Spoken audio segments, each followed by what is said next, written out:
the most striking change for me of all, the change that has come after 91. Before 91, we were a country that was viewed really as a sort of poor and miserable country. Of course, politically we had a lot of standing in the non-aligned. The developing world took us very seriously. The developed world did not, sadly. What happened now is just a complete transformation. This is really a post-91 phenomenon.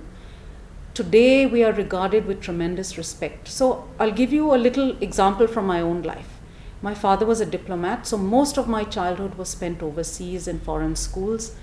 I remember as a teenager being in London, where my classmates were very cruel. This is now the late 70s.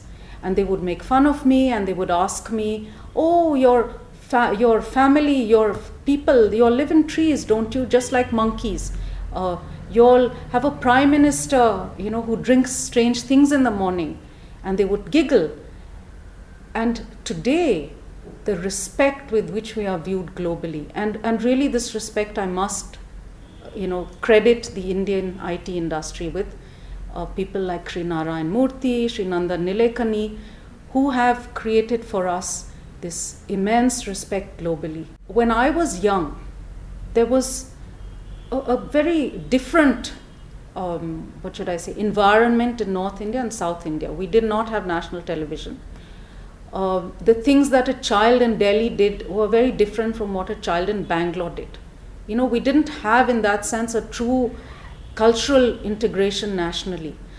Now, post-91, and with the opening of, say, television to the private sector, with the opening of radio, with the opening of all sorts of other things which connect people, to private sector participation and to global participation, you see now the North Indian child and the South Indian child watching the same programs, eating similar foods, doing similar things in their spare time.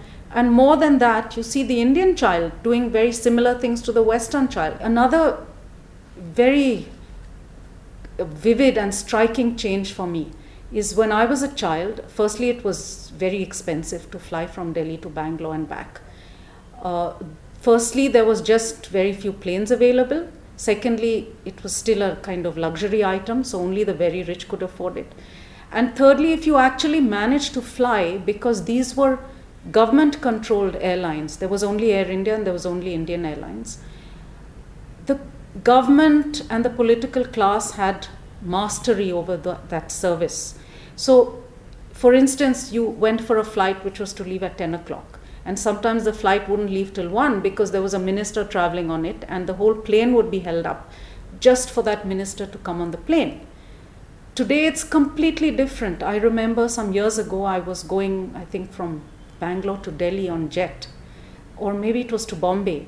And there, a seat ahead of me, I saw Shri Chidambaram sitting just like anyone else, had come on time for the flight, and sat completely anonymously, like any other passenger, doing his work. So one thing I do remember very clearly as a child was because we had capital control restrictions, it became very difficult to travel overseas. Either you just didn't have the money to buy a ticket to go overseas, or if you did, you didn't have enough foreign exchange to use overseas. One of my clearest memories, in fact, is of my grandmother, a very tiny little old lady, stitching rolled up dollars into the hem of her sari skirt so that we would have enough foreign exchange when we went overseas. And because of that, because of having to do all this, there was always this fear that you were in violation of some law or the other, could be caught. So traveling abroad was never a joyful experience. It was always an experience wrapped in some kind of nervousness that you might get caught or you might run out of money overseas. For me, this is really one of the biggest changes of post-91.